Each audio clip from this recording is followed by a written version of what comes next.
Hello बच्चों, let's read the question. A particle moves along the parabolic path x is equal to y square 2y plus 2 in such a way that y component of velocity vector remains 5 meter per second during the motion.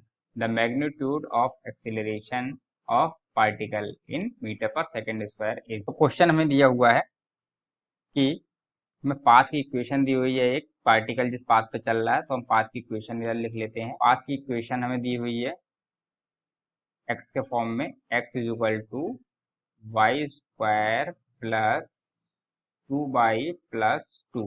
ठीक है, तो ये हमें एक path दिया हुआ है। अब अगर हमें इस फॉर्मेट में कोई पाथ दिया होता है, यानी कि डिस्प्लेसमेंट की इक्वेशन है एक्स डायरेक्शन के, तो हमें क्वेश्चन में पूछा है कि हमें ये कहा गया है, हमें एक शर्त दी हुई है कि बाई कंपोनेंट ऑफ वेलोसिटी जो है वो हमेशा सेम रहता है। तो हमें बताना है एक्सेलरेशन निकालना। अब अगर हमें पता है कि हमें कोई इक्वेशन एक्स फॉर्मेट में दी हुई है तो हम उसका एक्सेलरेशन कैसे निकालेंगे, क्योंकि हम जानते हैं डिफरेंशिएशन अगर हम करते हैं डिस्प्लेसमेंट का तो वो वेलोसिटी बनती है, और वेलोसिटी का फिर से करते हैं तो वह एक्सेलरेशन बनता है। तो हमारा यहाँ पर की कॉन्सेप्ट हो जाएगा। की कॉन्सेप्ट हम यहाँ यूज करेंगे d x upon d t, यानी कि डिस्प्लेसमेंट का जब भी हम एक्सेलरेशन करते हैं टाइम के रिस्पेक्ट में तो वो बन जाती है वेलोसिटी, और जब भी हम d v upon d t करते हैं, यानी कि वेलोसिटी का टाइम के रिस्पेक्ट में डिफरेंशिएशन करते हैं तो वह हमारा बन जाता है एक्सेलरेशन, यानी कि ए। तो ये हमारे की कॉन्सेप्ट फॉर्मूले यूज होने, हमारे कॉन्सेप्ट हमारा यहाँ पर यही है कि हम इस इक्वेशन का दो बार डिफरेंशिएशन करेंगे, और जो हमें शर्त दी हुई है कि y कंपोनेंट हमेशा सेम रहता है तो वो हम उसमें हमेशा सेम रख देंगे। ठीक है, तो लेट्स स्टार्ट द क्वेश्चन। पहले हमें जो गिवन है वो हम लिख लेते हैं। क्वेश्चन में गिवन क्या है, y component of velocity vector remain same की वैल्यू हमें दी हुई है, यानी कि v का y कंपोनेंट, वेलोसिटी का y कंपोनेंट सेम है 5 मीटर पर सेकेंड पूरे मोशन में। अब हम अपना क्वेश्चन सॉल्व करते हैं अपना कॉन्सेप्ट लगा के। हमें एक्सीलरेशन फाइंड करना है। इक्वेशन हमें दी हुई है पाथ की, x is equal to y square plus 2y plus 2।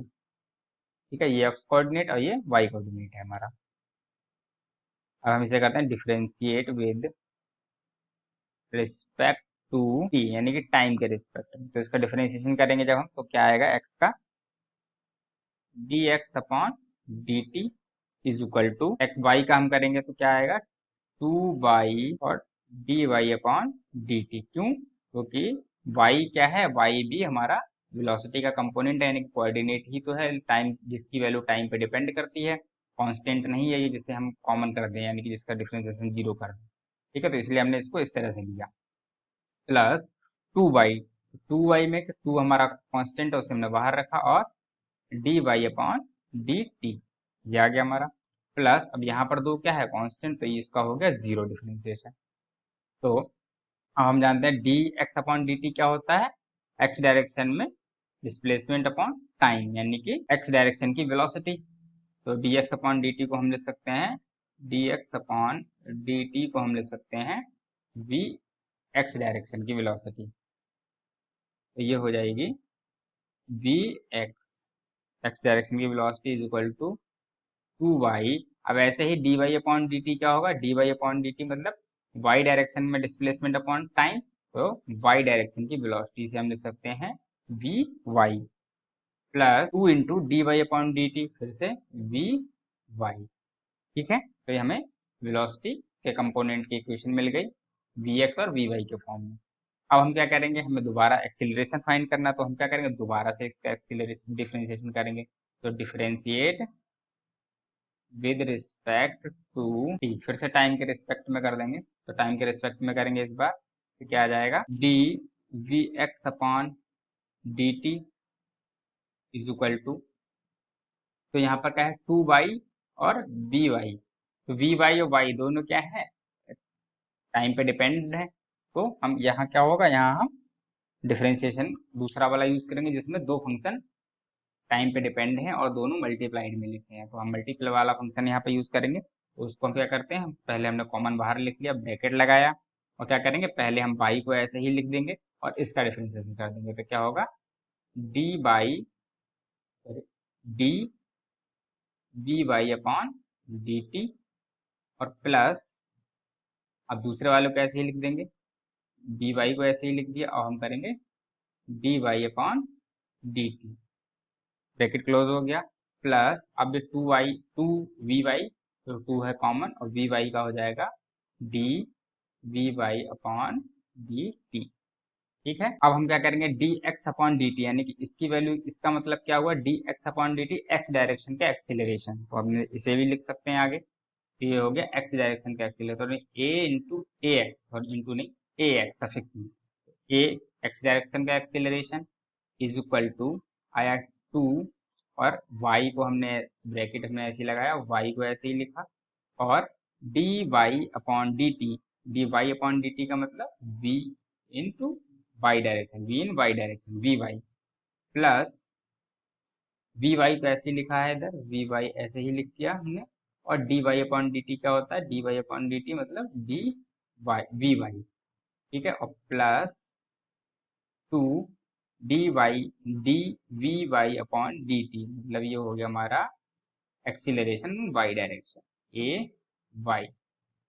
ठीक है, तो ये हमारी इक्वेशन इतनी सारी, ये पूरी एक इक्वेशन आ गई, इसको हम सही से लिख लेते हैं नेक्स्ट पेज पे। हमारी इक्वेशन आई थी A X is equal to two by A Y plus two B Y into V Y plus two A Y.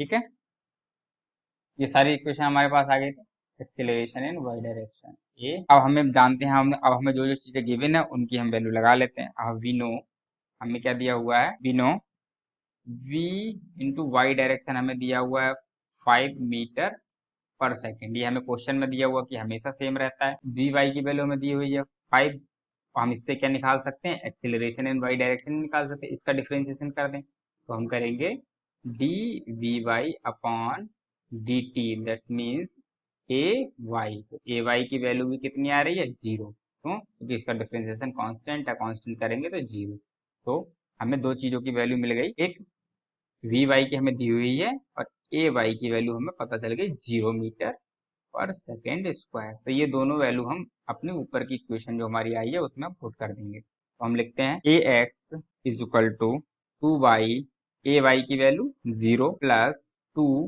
V Y into V Y, तो वी वाई स्क्वायर हो गया मतलब, तो we Y की value है 5, हम लिख लेते हैं 5 इंटू 5 प्लस टू इंटू ए वाई, तो ए वाई की वैल्यू यहाँ पर 0 है, तो ए वाई की वैल्यू फिर हमने यहाँ पे 0 पुट कर दी, तो हम इक्वेशन लिखेंगे ए एक्स इज इक्वल टू, ये तो 0 हो गया पूरा, यहाँ कितना आएगा, 5 5 जा 25, 25 टू जा 50, प्लस इधर भी 0, A X is equal to 50 metre per second square, तो ये हमारा क्या आ गया, यही हमारा आंसर आ गया, यानी कि जो भी एक्सीलरेशन है वह केवल एक्स डायरेक्शन में होगा, और जिसकी वैल्यू कितनी होगी, 50 metre per second square x direction में।